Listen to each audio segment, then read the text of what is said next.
Dalam masyarakat kita, wanita ideal itu kalau dapat menjadi ibu dan istri yang baik. Jika punya pendidikan tinggi dan karir yang bagus, itu hanya tambahan. Pencapaiannya tidak lengkap jika anak-anak dan suaminya tidak dilayani dengan baik. Wanita tidak punya nama.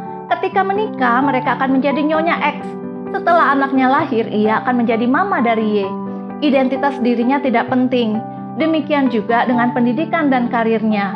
Perannya sebagai ibu dan istri itulah karir yang sebenarnya. Wanita beruntung jika apa yang ia lakukan dihargai suaminya, apalagi jika anaknya bertumbuh sehat, cerdas, dan bertata krama. Seakan pengorbanannya tidak sia-sia. Adalah kepuasan batin bagi seorang wanita jika keluarganya bahagia. Namun pernikahan tidak selalu seperti lagu Bed of Roses. Bagaimana jika suami tidak menghargainya sebagai istri?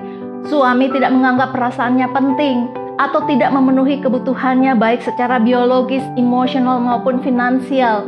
Dan bagaimana jika anak-anaknya bertumbuh tidak seperti yang diharapkan? Misalnya, anak berkebutuhan khusus hingga butuh perhatian ekstra. Anak memberontak dan melawan orang tua, anak salah pergaulan dan mendatangkan banyak masalah, atau anak memiliki penyakit fisik yang butuh intervensi medis jangka panjang. Semuanya ini menjadi beban berat bagi seorang wanita yang menjadi ibu.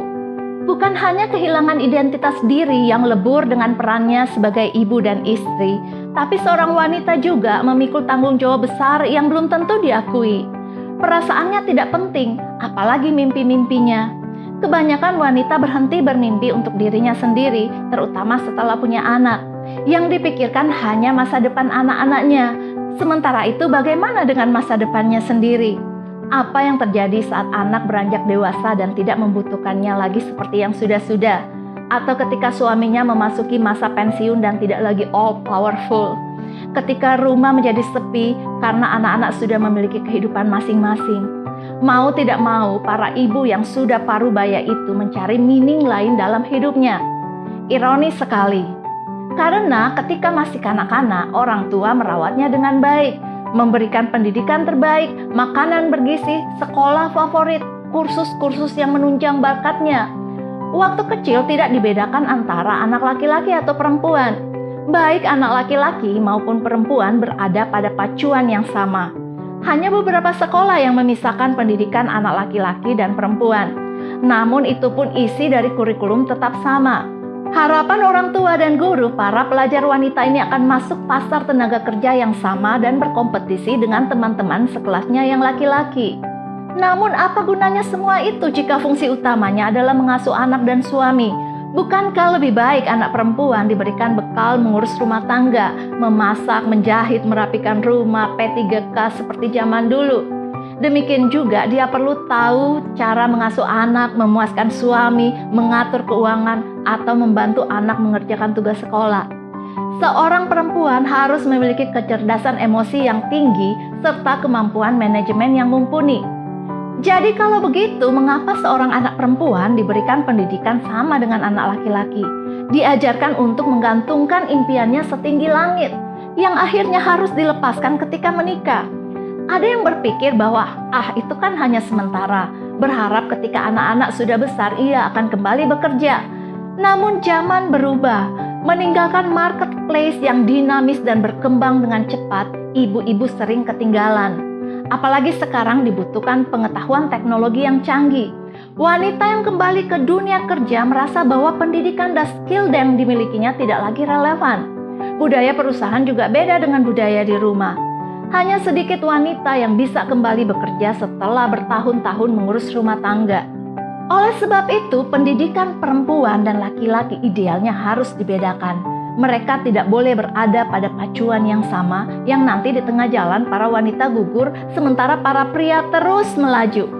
Pendidikan otentik untuk wanita harus dititikberatkan pada kecerdasan emosional selain intelektual.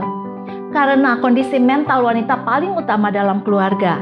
Mereka harus menjaga suasana dalam rumah, menciptakan atmosfer yang komunikatif antar anggota, menjalankan kodrat sebagai perempuan terhormat sesuai tuntutan masyarakat. Selain itu, para wanita juga membutuhkan ilmu wirausaha. Mereka harus dilatih untuk bisa memulai usaha dari rumah. Bagi yang memiliki bakat spesial dapat menjadi guru atau pelatih. Pokoknya wanita harus terus mengembangkan diri dan mengaktualisasikan diri. Tidak sedikit wanita yang akhirnya merasa kehilangan dirinya. Impian masa kecilnya sirna, potensi dan bakatnya tidak dikembangkan. Identitas dirinya melekat pada nama suami dan anak. Ia bukan satu pribadi yang otonom dan otentik. Oleh sebab itu, menemukan kembali diri sendiri akan memberikan kedamaian bagi para wanita yang ingin terus bertumbuh. Ini beberapa tips. Seorang wanita yang menjalankan tugasnya sebagai istri dan ibu harus mempelajari strategi untuk menjaga kesehatan mental dan fisiknya. Yang pertama, memiliki me time. Ini adalah waktu seorang ibu retreat dan reset mental dan fisiknya. Pada saat ini fokusnya bukan pada anak dan suami, melainkan pada dirinya sendiri. Membangun kesadarannya sebagai individu yang juga memiliki potensi, mimpi, dan aspirasi. Yang kedua, jangan lupa dengan self-care. Karena kesibukan mengurus rumah tangga, banyak wanita lupa merawat dirinya.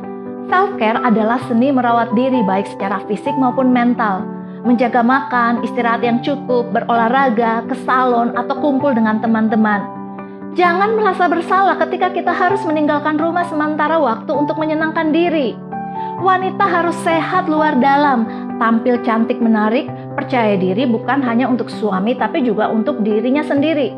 Sebelum orang lain menyayanginya, ia harus lebih dulu menyayangi dirinya. Yang ketiga, jika waktu memungkinkan, mulai usaha yang bisa dikerjakan dari rumah atau mencari part-time job yang bisa dikerjakan secara remote. Jangan dulu mikirin salary. Sekecil apapun keterlibatan kita pada marketplace akan membuat kita selalu terupdate dengan kebutuhan pasar. Saat anak-anak mulai besar dan punya waktu lebih banyak, bisa menambah jam kerja atau jika memungkinkan kembali bekerja full time. Yang keempat, terus belajar, baca buku, atau mengambil kursus online sesuai dengan minat. Jangan berhenti berpikir dan belajar. Otak kita seperti otot, jika dilatih akan bertambah besar dan kuat. Ingat waktu sekolah dulu, Anda tidak kalah pintar dari teman laki-laki yang sekarang jadi pemimpin perusahaan atau instansi. Justru wanita diberikan Tuhan kelebihan ekstra dari laki-laki hingga bisa multitasking dan kerjain ini itu. Mulailah ambil langkah kecil untuk terus belajar dan mengembangkan diri. Yang kelima, it's okay to not be okay. Kesehatan mental bukanlah absen dari gangguan mental. Ada kalanya kita mengalami stres, cemas, atau depresi. Semua itu adalah gangguan mental yang bisa disembuhkan. Itu bukan tanda kelemahan, tidak beriman, atau berkarakter buruk. Seorang yang sehat sewaktu-waktu bisa sakit, namun ia akan sembuh dan kembali menjadi kuat. Jangan takut untuk meminta bantuan konselor, psikolog, atau psikiater. Zaman sekarang banyak orang yang sudah ngerti tentang kesehatan mental. Akhirnya, seperti yang tadi saya singgung, bahwa kesehatan mental seluruh keluarga bergantung pada kesehatan mental seorang ibu. Happy wife, happy life. Saya berharap para wanita tangguh yang memilih untuk menjadi ibu rumah tangga tidak kehilangan dirinya sendiri. Bangga menjadi istri dan ibu yang baik, tapi jangan lupa bangga pada pencapaian dirinya sendiri juga.